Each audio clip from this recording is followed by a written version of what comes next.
for talking to me about this. It definitely seems like some pretty heavy and intense material to take on. And I'm curious, when you read the script and started to get a feel for this story in this world, what most spoke to you? Were there specific aspects of the story, or was it something about your character that you hadn't gotten to do before that you were excited about? First? I'll jump in. Yeah. I mean, I was always pretty interested in the prison as an industry concept, and towns that had multiple prisons in them, and then them that taking over the town, definitely taking over the mood of town. So the whole town and the whole city feels like a prison. I'd watched several documentaries about it, before this came along my way at all. So I was definitely intrigued, and the script itself was, a tight crime thriller set within that world. And there was a good character in there, which was really, really being teased in season one, or it's quite central to the story, but you don't see too much of Milo kind of straight off, which is always good. I kind of like that, unless you show all your hand straight off. So that's me.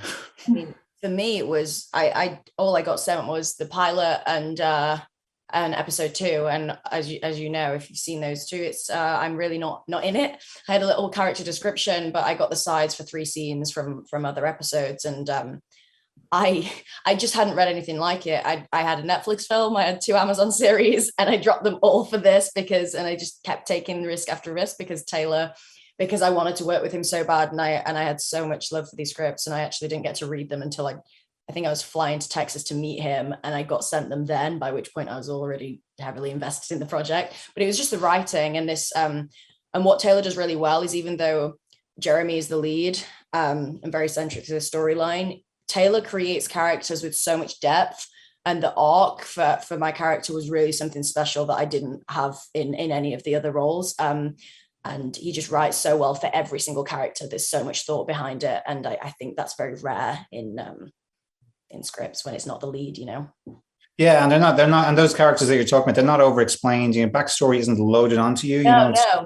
You assume it's there. Once you start assuming it, it's kind of becomes a lot more interesting.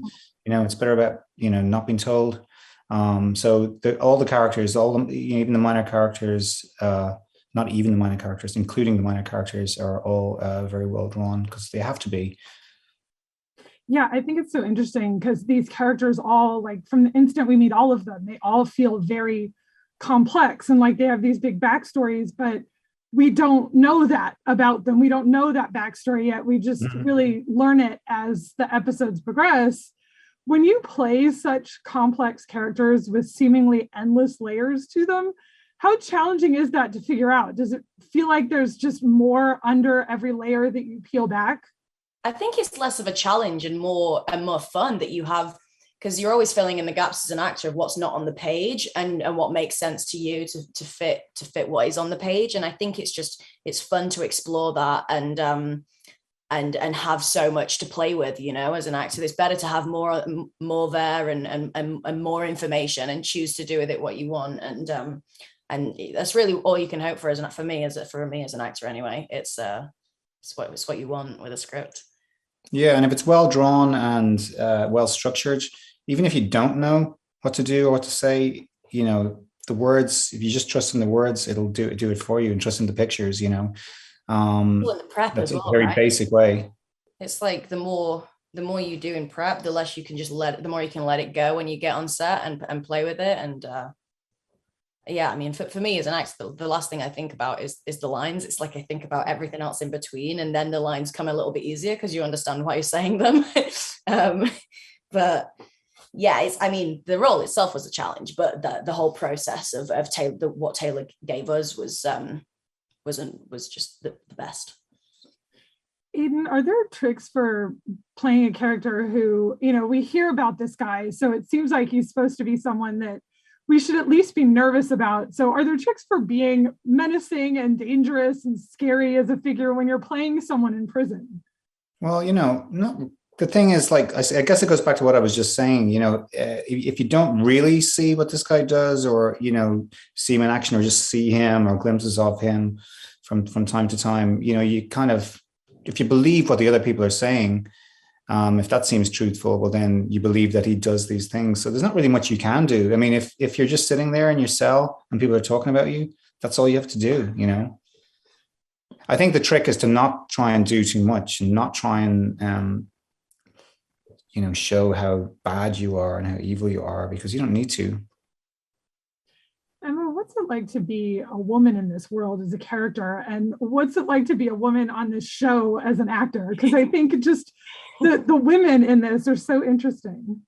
The women are very interesting. I do think Taylor's written me a wonderful role. And look, it was a male dominant set, and but all the creatives and all the people that were involved made me feel so safe. Particularly one of our producers is Michael Friedman, and he kind of just went above and beyond to make sure that I felt safe and comfortable. And there's one day that I came to set where there's a particularly really hard scene, and I show up and I'm like, "Are we rolling? Why is it so quiet?" And they're like, "This is for you today. Like, this is." They set up a really private area with a tent with like a heater in there and a dressing table and snacks and a couch and cushions and a carpet. And they just really were so attentive, and he'd come in and hold my hand in between takes. And it was a wonderful experience.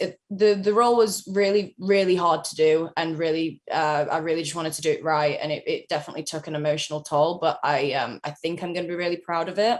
And I trust Taylor's writing. I trust the people also in the edit. For me, it was really hard to like let go of the lack of involvement I have in post-production, but knowing and hearing things about they're using the same people from Yellowstone, and there's a team of people that actually care about the show. It's not just another show that's just being churned out, and everyone involved is really cares about it. And so you, as an actor, I mean, I'm able to put my trust in those guys and know that they're gonna show the best of what I was able to do on set.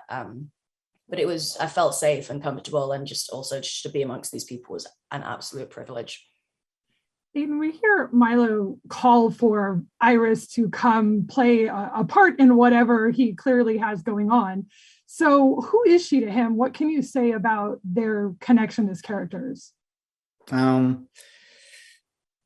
would be one of any number of people that, Milo is connected with, or that is in command of, or whatever, who would have different skills or disciplines, or ways to go about things. But we wouldn't even particularly know each other that well, because Iris is so young. I've been in prison,